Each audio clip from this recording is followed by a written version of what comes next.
రాష్ట్రంలో రికార్డు స్థాయిలో postal ballot voting నమోదైంది. ఉద్యోగులు గతంలో ఎన్నడూ లేని విధంగా పోస్టల్ బ్యాలెట్ ఓటును ఉపయోగించుకున్నారు. 5 రోజుల నుంచి జరుగుతున్న పోస్టల్ బ్యాలెట్ ఓటింగ్లో అధికార పార్టీతో అంటకాగిన కొంతమంది రిటర్నింగ్ అధికారులు అవాంతరాలు కల్పించాలని ప్రయత్నించినప్పటికీ ఉద్యోగులు పట్టుబట్టి మరీ ఓటింగ్ చేశారు. తొలుత 7వ తేదీతో పోస్టల్ బ్యాలెట్ పూర్తవుతుందని భావించినప్పటికీ 9వ తేదీ వరకు గడువు పెంచడంతో గురువారం సాయంత్రం పూర్తయింది. పోలింగ్ బూతుల్లోకి వచ్చిన మంత్రిని సైతం పశ్చిమ గోదావరి జిల్లా తాడేపల్లిగూడెంలో ఉద్యోగులు శాపనార్థాలు పెట్టి మరీ వెనక్కి పంపించారు. డబ్బు తీసుకునేందుకు కూడా నిరాకరించారు.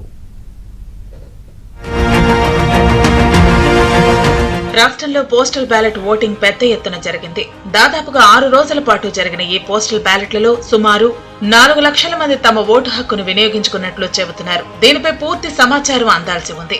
రాష్ట్రంలో 2019 సంవత్సరంలో 1,18,000 మంది మాత్రమే పోస్టల్ బ్యాలెట్ కోసం దరఖాస్తు చేసుకోగా అందులో అప్పట్లో బ్యాలెట్ ను ఉద్యోగులకు ఇచ్చి వారు పోస్ట్ చేసేలా విధానం ఉండేది. కొంతమంది పోలింగ్ సెంటర్ కు వెళ్లి పోస్ట్ చేసేవారు. 2019లో ఇన్ని ఓట్లు పోలినప్పటికీ అందులో దాదాపుగా 50,000 ఓట్లు చెల్లలేదు. ప్రస్తుతం రాష్ట్రంలో ఉద్యోగులు దాదాపుగా 4,50,000 మంది పోస్టల్ బ్యాలెట్ కోసం దరఖాస్తు చేసుకున్నారు. కొంతమంది ఉద్యోగులు నేరుగా ఫామ్ 12ని తీసుకువెళ్లి ఆయా నియోజకవర్గాల్లో నేరుగా రిటర్నింగ్ అధికారికి ఇస్తే వారికి ఓటు హక్కు కల్పించే విధంగా ఎన్నికల కమిషన్ ఉత్తర్వులు జారీ చేసింది. దీంతో ఎన్నికల విధుల్లో ఉన్న అంగన్వాడీలు, సచివాలయ ఉద్యోగులు నేరుగా వెళ్లి తమ ఓటు హక్కు వినియోగించుకున్నారు. వివిధ కేంద్రాలలో పోలింగ్ సిబ్బంది ఓట్లు లేవని, అదేవిధంగా తమకు బ్యాలెట్ పేపర్ రాలేదని సమాధానాలు ఇచ్చినప్పటికీ వారిపై ఉద్యోగులు ఆగ్రహవేశాలు వ్యక్తం చేయడమే కాకుండా ఓటు వేసే వరకు వెనక్కి తగ్గలేదు. కొంతమంది అభ్యర్థులు ఉద్యోగులకు ఓటుకు డబ్బులు ఇచ్చే ప్రయత్నం చేశారు. సాక్షాత్తు ముఖ్యమంత్రి సొంత జిల్లాలో ఓటుకు 2,000 ఇవ్వగా అధికార పార్టీ నేతలకు ఉద్యోగులు దిమ్మ తిరిగే సమాధానం చెప్పారు. మరో 116 రూపాయలు కలిపి ఇచ్చి మీరే ఉంచుకోవాలని చెప్పడంతో వారు కంగు తిన్నారు. దీంతో పాటు తాడేపల్లిగూడెంలో రాష్ట్ర మంత్రి కొట్టు సత్యనారాయణ పోస్టల్ బ్యాలెట్ పోలింగ్ కేంద్రంలోకి వెళ్లేందుకు ప్రయత్నించగా ఉద్యోగులు అడ్డుకున్నారు. కేసులు పెట్టి జైలుకు పంపుతామని మంత్రి హెచ్చరించడంతో 6 రోజులు పోయాయి, మీ టైం 4 రోజులే ఉందని ఆగ్రహవేశాలు వ్యక్తం చేశారు. పోలింగ్ కేంద్రం దాటిపోయే వరకు ఉద్యోగులు ఆయనపై కేకలు వేస్తూనే ఉన్నారు.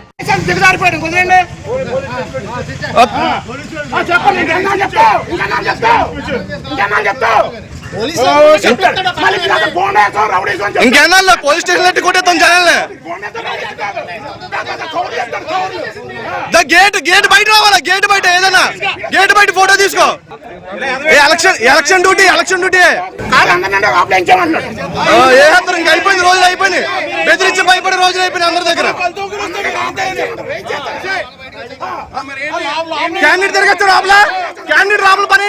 మరోవైపు ఉద్యోగులంతా తమ ఓటు హక్కును 13వ తేదీన కూడా వినియోగించుకోవాలని ఏపీ ఎన్జీఓ సంఘ నేత విద్యాసాగర్ విజ్ఞప్తి చేశారు. గతంలో 1,20,000 మాత్రమే పోస్టల్ బ్యాలెట్లు వచ్చేవని, ఈసారి 4 లక్షలు రావటం ఉద్యోగుల్లో వచ్చిన చైతన్యానికి ఆనందంగా ఉందని తెలిపారు. ఎన్నికల విధుల్లో ఉన్నవారే కాకుండా మిగతా వారు కూడా ఈ నెల 13వ తేదీన తమ ఓటు హక్కును వినియోగించుకోవాలని, ఉద్యోగులకు ఎవరు మంచి చేస్తారో ఆలోచించి ఓటు వేయాలని విద్యాసాగర్ విజ్ఞప్తి చేశారు. గతంలో పోస్టల్ బ్యాలెట్ కోసం పదే తిరిగిన ఉద్యోగులకు ఈసారి ఫెసిలిటేషన్ సెంటర్ ఏర్పాటు చేసి ఆ తర్వాత వారు పనిచేసే చోట మాత్రమే ఓటు వేసుకునే విధంగా సౌకర్యం కల్పించడంతో ఎక్కువ మంది తమ ఓటు హక్కును వినియోగించుకున్నారు. కొంతమంది తమ ఓటు హక్కును వినియోగించుకోకపోవడంతో 9వ తేదీ అంటే బుధవారం కూడా అవకాశం ఇవ్వడంతో పెద్ద ఎత్తున ఉద్యోగులు పోలింగ్ కేంద్రాల వద్ద బారులు తీరి మరీ ఓటు వేశారు.